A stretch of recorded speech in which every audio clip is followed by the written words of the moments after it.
The 2021 draft is done. There's two main things I want to talk about in today's video. The Westbrook trade and the draft. I'll start with the trade. Russell Westbrook to the Lakers. Wow. I'm sure I'm not the first to say I did not expect this. Actually, you know what? That's kind of stupid. Okay. People were speculating it. I thought it was going to be something like Lowry and Hield, or maybe Hield and then different guy at point guard. Now they don't have enough money to trade for Hield because Westbrook got a huge deal. Brown got a huge deal. AD got a huge deal. So really they just got, I guess, I don't even know. They can't even sign anybody. They could just sign, I guess, bench guys. But I don't know if Westbrook, LeBron, and AD are going to be enough to bring them to the playoffs. Definitely the playoffs. I don't know about the finals. And I don't know about the championship. But it's definitely going to be interesting. Let me look at both sides. So the Lakers get Westbrook for Montrezl Harrell, Kyle Kuzma, Kentavious Caldwell-Pope, and I think also a first or second round pick was included in that deal. I'm pretty sure I think it was a 22nd pick or something like that, and a second round pick. I can't remember, but there was a lot in the deal. And then I'll just start with the Lakers. Lakers are gonna have probably a starting lineup similar to Russell Westbrook, whoever they get in free agency. Probably gonna be a trash guy, or if they're just going with it right now, I could see Taylor Horton-Tucker actually getting that starting spot.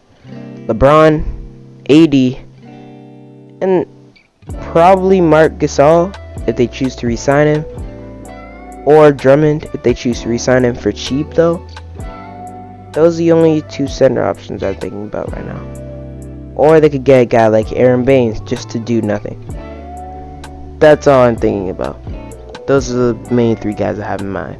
But the spacing is going to be atrocious. The shooting is terrible. Defense, honestly, not even that good. They got AD, of course, but other than that, if they sign Marc Gasol, that's good, but I mean, their defense is probably going to be significantly worse without Montrezl Harrell and Caldwell-Pope, I guess, because Caldwell-Pope too, he was a pretty good defender. And then, so yeah, on the Lakers side of things, they really lost. They lost shooting. They lost and Kyle Kuzma too. Kyle Kuzma. Everybody hates Kyle Kuzma, but at the end of the day, Kuzma, he's not a bad NBA player. He's a decent NBA player. He's just not, after his first season, he's not what everybody expected him to be. He was like a 27th pick. We gotta remember he was a late first round pick. So he's, for late first round pick expectations, he's doing pretty good. And if you look at guys in that draft class who are picked higher, you definitely see a lot of them out of the league, and Kyle Kuzma is still making it. So I definitely realize that Kuzma really isn't that bad. It's just the media. Everybody hates him because he's on the Lakers. And Kuzma can drop 27 for you. It's just he's not an all-star caliber player right now. He still has the time to fix up his game and become that, but right now, he's not at that level. People thought he was going to be at the level in his third season based on how he's playing in his rookie year, but looks like that comparison or that prediction failed miserably. Looking at the Wizards sides of things, they pretty much drafted John Wall, got a few good not really good playoff runs, a few second round appearances out of him, traded him for Westbrook, and then pretty much traded him for Montrezl Harrell, Kyle Kuzma, Kentavious Caldwell-Pope, and picks. So pretty much they used their first overall pick and got some role players and picks out of it. So I guess that's something. I don't know what's gonna happen with Beal. There's a pretty good chance that he gets traded, especially now that Westbrook's gone. It's either the Wizards build around him somehow with what their pieces, and maybe they were just trying to free up cap space with Westbrook, or they trade Beal and just tank. And if I were them, I'm trading Beal and tanking. What did they trade him for? That's the real question, but we're not talking about that today. I already talked about that in a different video. Maybe I'll put the card up right there, but yeah, we're not talking about that right now. We are talking about Westbrook and the Lakers and the rest of the Wizards roster as it is right now. They'd have a starting lineup of Raul Neto at point guard or Ish Smith, one of the two, Bradley Beal, Denny Avdia. I'm thinking Kyle Kuzma at power forward or Rui at power forward, depends. Actually, now I think about it, they probably have Kuzma at small forward, Rui at power forward, and Harrell at center with Denny, Caldwell Pope, Ish Smith or Neto, whichever one they choose to bench, and Daniel Gafford off the bench. They could choose to start Daniel Gafford at the same time, but there's a lot of... Honestly, this Wizards team, for a rebuilding team, they're not terrible. If they trade Bradley Beal, and I guess if they trade Bradley Beal for a young guard, so like if they trade him for a guy like, who'd be a nice young guard to trade him for? Because I don't... Oh yeah, they got Corey Kispert. They did draft Corey Kispert, but I'm getting to the draft later. If they get a nice young point guard, like, I don't even know. Some of the trade I know I said we were talking about Bradley Beal trade rumors, but some of the trade destinations were like the Heat and the Warriors. If they got a guy like Kendrick Nunn from the Heat in return, like in a sign and trade or something, because I'm pretty sure Kendrick Nunn is entering free agency, that would be a pretty good deal. Because Kendrick Nunn is still a pretty young point guard, I think, and he could help their rebuild at least a little bit, considering their best point guard right now is Ish Smith or Raul Neto. Actually, I'm pretty sure it's Raul Neto, because Ish Smith, I think, is in free agency, or on a different team. I can't remember. I'm pretty sure, though, Raul Neto is their best point guard on the team. And when Raul Neto is your best point guard, you got problems. So, I completely forgot about Dallas Bertans. Anyways, when Raul Neto is your best point guard, you got problems. So, they definitely have a lot that they need to fix. But, that's probably why I think they should trade Bradley Beal. Trade Bradley Beal, tank this season, get a good draft pick, and use that pick to get somebody who's really good in this upcoming draft class. Because there's Amani Bates, there's the other guys, I forgot their names. Amani Bates, yeah, I forgot the other guys' names. But trust me, there's good guys in this draft class upcoming. So, be ready. Wizards, just tank for that first pick. Tank for Bates. You know how people were saying tank for Cade? Now tank for Bates. Tank for Bates. Oh, bro, what was his name? There was a French guy and then there was a USA guy. They were both really tall. I forgot their names. Okay. You know what? Let me get to the draft. Oh wait, I forgot to give my trade grades. Lakers, I give them a trade grade of a B minus because the spacing is terrible, but they got Russell Westbrook, and at the end of the day, Russell Westbrook is an all-star caliber player. I give the Wizards a trade grade of... The return they got from Russell Westbrook was decent, so I'd say I give it a trade grade of a B. Nah, I'd say a C+, because you're losing Russell Westbrook, but at the end of the day, if you're trying to go for tanking, And if you're going to trade Bradley Beal, that makes it even better. Or you're freeing up cap space to sign guys in free agency to help Beal, that's also good. So, either way, whatever they decide to do, I'd give them a C plus or a B minus. So I'll probably give the Lakers a B plus actually, because it does make them a better team with more talent. But at the end of the day, the space, it really depends on if you like fit more or talent more, and that's the real question. So I guess I'll give the Lakers a B plus, and I'll give the Wizards a B minus. Now, moving on to the draft. The first pick, Pistons picked Cade Cunningham. Everybody expected him to do it, so honestly, it's not really a surprise. They're gonna probably run something like him at shooting guard and Killian Hayes at point guard, or Killian at point guard, or him at shooting guard, or maybe even Killian off the bench and have Hamidou Diallo run as shooting guard.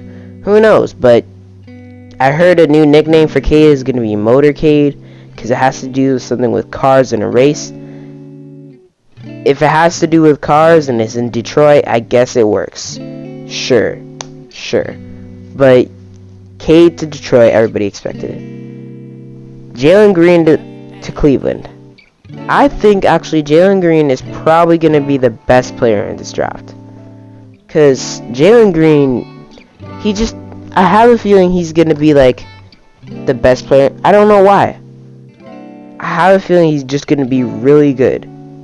Because he's the type of guy that, like, his comparisons were that as the draft was going on, the guys were giving him comparisons like Zach LaVine. They're giving him, what's his name? Zach LaVine, and I forgot, who was it? Bradley Beal. Zach LaVine and Bradley Beal were the two comparisons that the analysts gave him. And honestly, if he can come in the league and be that type of player, he's definitely going to be a good guy to have in your team. And I think he's probably going to be the best player coming out of this draft class. You know what? Should I do draft grades? You know what? Sure. Pistons, Cade, A+. Like, it's Cade Cunningham, so what do you expect? Jalen Green for the Rockets, also A+. They could run him at shooting guard with John Wall at the point guard, and Christian Wood as their big with Jayshawn Tate and Kenyon Martin as the forwards. I like that rotation. And then Kevin Porter Jr. off the bench works perfectly. So, I honestly like what the Houston got going on over there.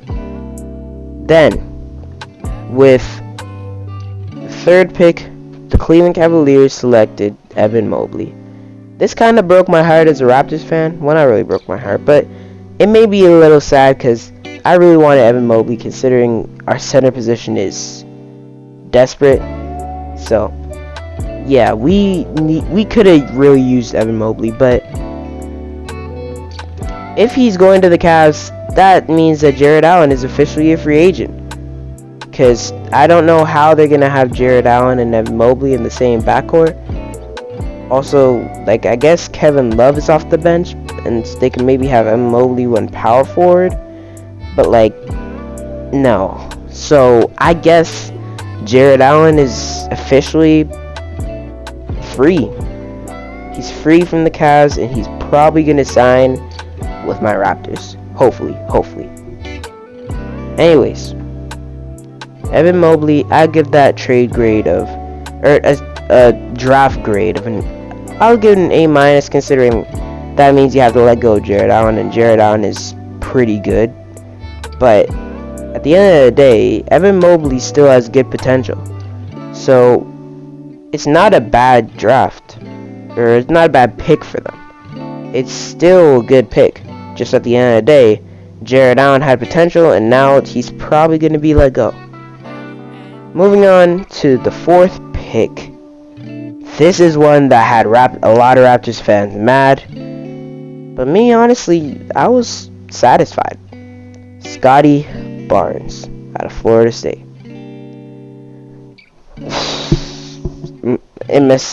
My only words, in Messiah I trust.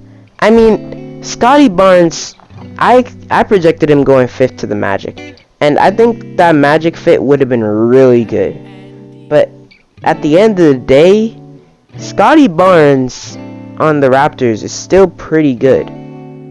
I'm thinking Messiah's probably going to run a small ball lineup unless he gets Jared Allen in free agency. Then that will be great. But I'm thinking he's running a small ball lineup with Van Vliet, Trent, OG, Scotty, and Siakam.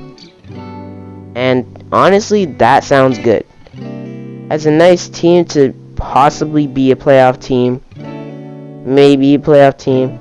All we need is the bench depth. We already got Malachi Flynn, who showed some promise at the end of the year as our backup point guard.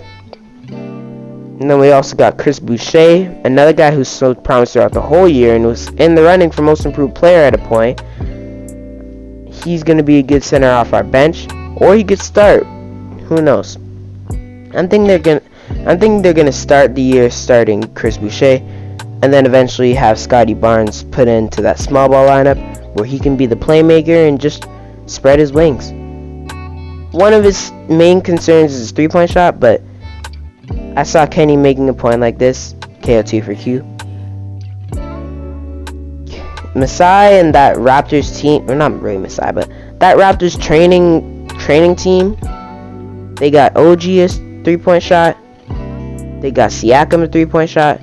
Both of the guys didn't have three-point shots when they were drafted. Now they both have pretty good. They can both shoot. So if he can do that with Scotty Barnes, this could be a pick worth taking in the future. So I'll give this a grade of an A. I'll give it an A minus. Because if they got Evan Mobley, it'd be an obvious A plus considering they needed a center.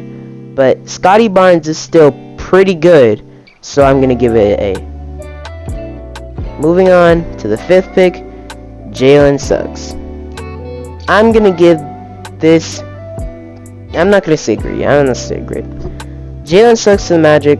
They do have Cole Anthony. They do have Markelle Fultz. But I still see this working because Jalen... And honestly, if they didn't pick Jalen Suggs, what do you think the media would say? Jalen Suggs went from a possible top 2 pick to not even in the top 5. Like, how does that work? So, they really had no other option. I mean, they had Kuminga on the board, but I don't think they really had interest in Kuminga. I think that it was either Scotty Barnes, or I think it was mainly Scotty Barnes. I think that they were really going after Scotty Barnes, or they would trade up to a higher pick and get one of the other guys. But definitely probably Scotty Barnes in my opinion. Barnes is definitely good, but Suggs,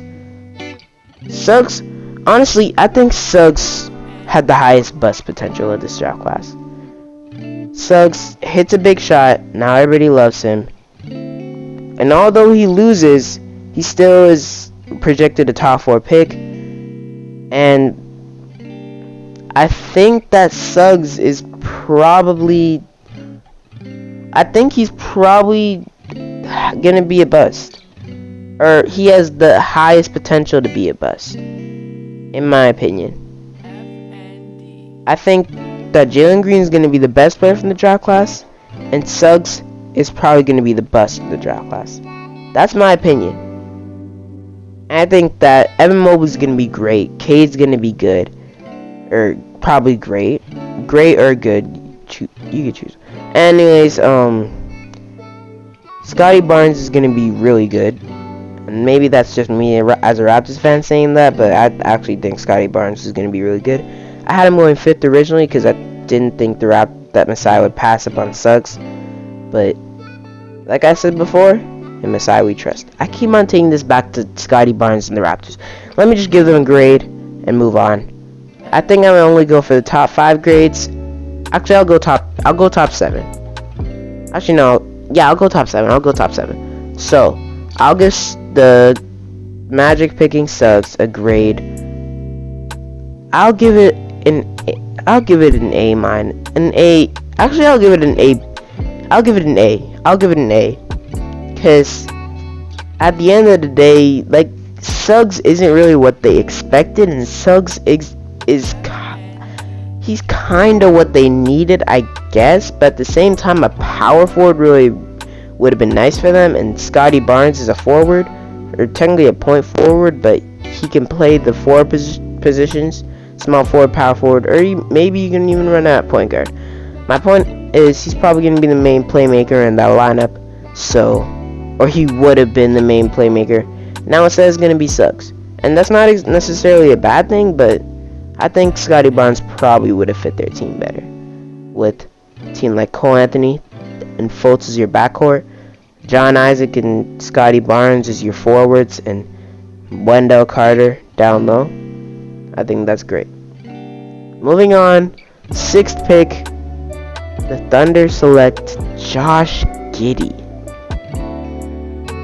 I'm gonna be honest, I'm gonna just give this trade grade, or pick grade, draft grade, not really draft grade, pick grade, straight up C+. You got Shea. I guess Josh Giddey could be your backup, or he could just run small forward for you, I guess. But Kuminga just really made more sense. I think Kuminga made way too much sense to pass up. You got a nice backcourt with Shea and Dort. You got, although you did, and you know what makes even less sense? They did this after trading for Kemba Walker. And although they probably could trade Kemba Walker like right away this offseason, it made more sense to just have Kemba as your good backup and bring up his value, or maybe have him as starting and then Shea at shooting guard, and then maybe like Lou Dort at small forward or something, and then maybe having Josh Giddey off the bench would make sense. But I think it just would make sense to have Kuminga starting at small forward and Kemba off the bench. That's like, I don't know why they would go with Josh Giddey here, and I'm gonna give that pick grade a C+. I could definitely be wrong about it, and I could definitely, like, maybe the Thunder know what they're doing, but I don't think this is the best pick for them. And the last pick I'm doing top 7. 7 is my favorite number, by the way. Kuminga to the Warriors. I actually had these reversed. I had Josh Giddey to the Warriors and Kuminga to the Thunder, which made a lot more sense. But sure, I guess. Like, I mean, if you're trading Wiggins, I guess if you're gonna go small ball, maybe have Kuminga run power forward, Clay at small forward, maybe, I guess. If you're planning to trade for Beal, right? But I think the Beal trade might be off the table now, because they got Kuminga with the 7th pick, and it looks like they're gonna keep him. Because if they were gonna trade him, they would have traded him on draft night. So I'm thinking they're gonna just have Curry, Clay, Wiggins, Green, and Wiseman coming into the season, with Kuminga and whoever else is on their bench there. And I mean, that doesn't sound like a bad team, but I really think they should have traded the pick, or they should have gotten Giddey, because Giddey would have really helped with the playmaking a lot, because the only real playmakers were Draymond and Curry had to do a lot of scoring, so he didn't really have time to playmake. That's why Draymond was playmaking. And if Draymond and Curry are both off the floor, then who's playmaking? So really, that's why I wish they got Giddey. And Kuminga, he's a raw prospect, and the Magic are used to picking raw prospects, and it would make sense that the Magic would draft him. And if the Magic did nothing with him, I'd still be fine, because that's what you expect from the Magic. They did it with Mo Bamba. John Isaac is good, but he was also another raw defensive prospect who I guess mainly just had defense and athleticism. And you know, the Magic just do that, I guess. But apparently not this year. Apparently, instead they're gonna go with Jalen. Actually, wait, no. Why am I talking about the Magic? The Thunder would have made sense. The Magic, not as much sense. I would have seen the Magic getting Barnes. Also, even though Suggs does make sense because they could use a guard, but at the same time they already have guards. It's complicated. But at the end of the day, my point is,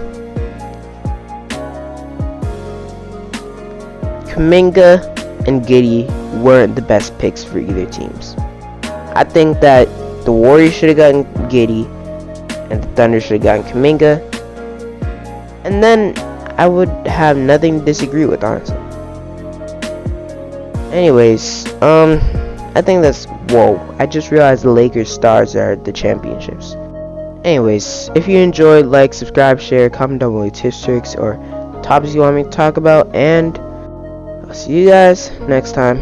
I'm out. Peace.